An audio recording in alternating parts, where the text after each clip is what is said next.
सुप्रभात क्लास 8। तारों की दुनिया के पाठ का आगे का पाठ पढ़ते हैं।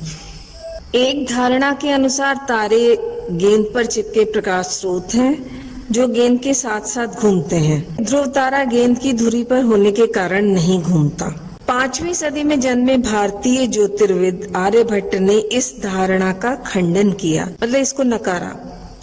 अपने ग्रंथ आर्यभट्टीय में उन्होंने यह दलील दी कि जिस प्रकार नदी के तट पर स्थिर वस्तुओं, पेड़, मकान आदि को नाव में बैठा व्यक्ति उल्टी दिशा में जाते देखता है, उसी प्रकार स्थिर तारे पृथ्वी से देखने पर पश्चिम दिशा में जाते दिखाई देते हैं। इसलिए आर्यभट्ट का यह दावा सही है कि ब्रह्मांड के तारे स्थिर हैं और हमारी पृथ्वी ही अपनी धुरी पर उत्तर दक्षिण घूमती रहती है।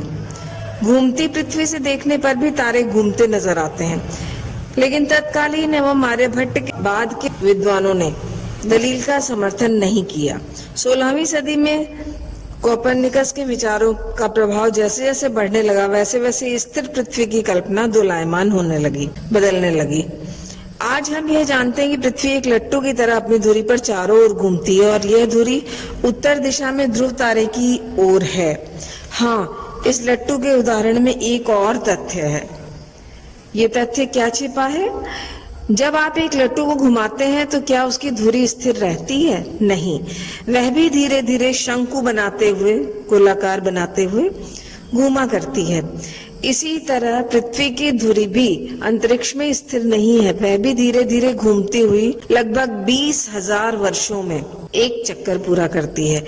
इसका मतलब यह हुआ कि सर्वथा यह धुरी ध्रुव तारे की ओर नहीं रहेगी।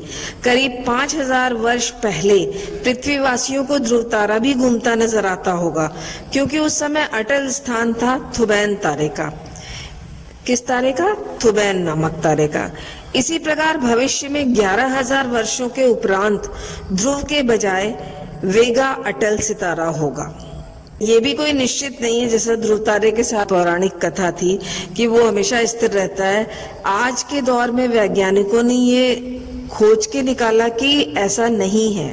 पहले थुबैन तारा था, फिर ध्रुव तारा हुआ, अब आगे के आने वाले समय में वेगा तारा अटल रहेगा।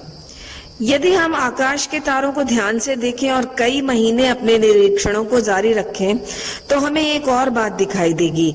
वह यह है कि सामान्यतः हर तारा अपने पड़ोसी तारों की पृष्ठभूमि में स्थिर दिखाई देगा, यानी तारों के पटल पर कुछ गिने चुने अपवाद छोड़कर सभी तारे स्थिर रहते हैं। केवल पृथ्वी के घूमने के कारण यह तारामंडल या तारापटल पूर्व से पश्चिम को सरकता नजर आता है। जो गिने चुने अपवाद हैं उन्हें ग्रह कहते हैं।